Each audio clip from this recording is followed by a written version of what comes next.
નમસ્કાર, હું છું પ્રેરણા. આપ જોઈ રહ્યા છો ઇન્ડિયા ન્યૂઝ ગુજરાતના મહત્વના સમાચારની શરૂઆત કરીએ તો પાલનપુર ખાતે ભાજપના કમલમ કાર્યાલય બહાર કોર્પોરેશન અને નગરપાલિકા ચૂંટણીને લઈને ઉમેદવારોનો મોટો રાફડો ફાટ્યો છે.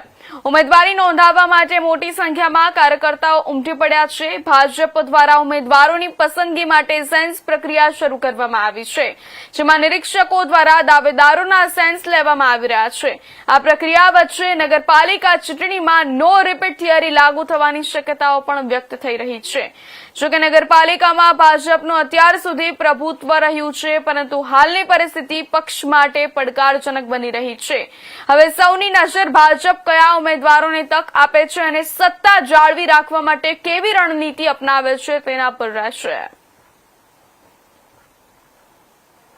ચૂંટણીનું જાહેર થયું છે તો તેમાં કમલમ ખાતે જે અત્યારે સેન્સ લેવાની પ્રક્રિયા છે તેમાં મેં હાજર રહીને ફોર્મ આપ્યું છે. આપણા સ્થાનિક સ્વરાજ્યની ચૂંટણીઓ બનાસકાંઠા જિલ્લા પંચાયત, આપણા જિલ્લાની 10 તાલુકા પંચાયતો અને આપણા જિલ્લામાં આવતી 3 નગરપાલિકાની ચૂંટણીઓ.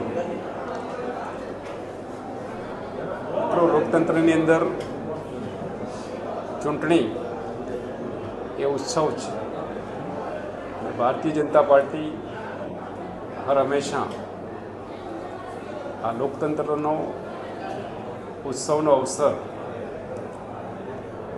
સૌ પાર્ટીના કાર્યકર્તા, શુભેચ્છકો, સમર્થકો સાથે ઉત્સાહપૂર્વક ચૂંટણી પ્રક્રિયામાં ચૂંટણી લડવાની, જીતવાની અને પ્રજા વચ્ચે રહીને પ્રજાનું કામ કરવાનું કામ વર્ષોથી ભારતીય જનતા પાર્ટી કરે છે.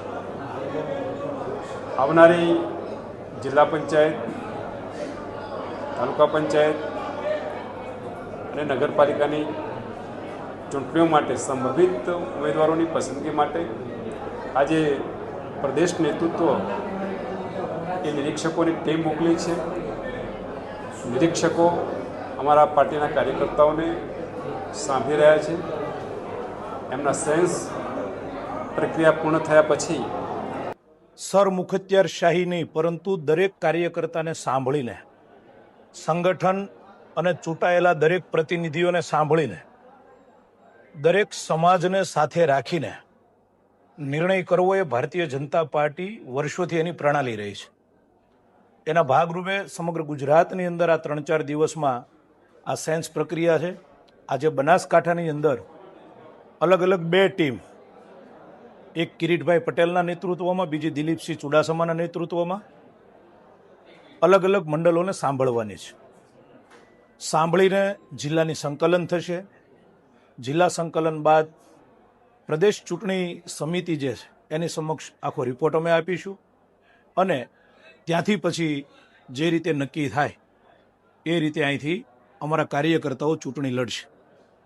પરંતુ મીડિયાના માધ્યમથી જણાવતા એક આનંદ થાય છે કે સમગ્ર ગુજરાત ભારતીય જનતા પાર્ટીના કાર્યકર્તાઓએ નક્કી કર્યું છે કે સ્થાનિક સ્વરાજની અંદર અમારો ઉમેદવાર છે એ કમળનું ફૂલ છે અને એને જીતાડવું અને લોક ઉપયોગી કામો કઈ રીતે થઈ શકે, અંતિમ વ્યક્તિના ઉદય સુધી કઈ રીતે પહોંચી શકાય, જે દેશના યશસ્વી નરેન્દ્રભાઈ મોદી પ્રધાન સેવક તરીકે જે કામ કરે છે એ વિકાસની રાજનીતિને ઘર ઘર સુધી કઈ રીતે પહોંચાડી શકાય. એક જ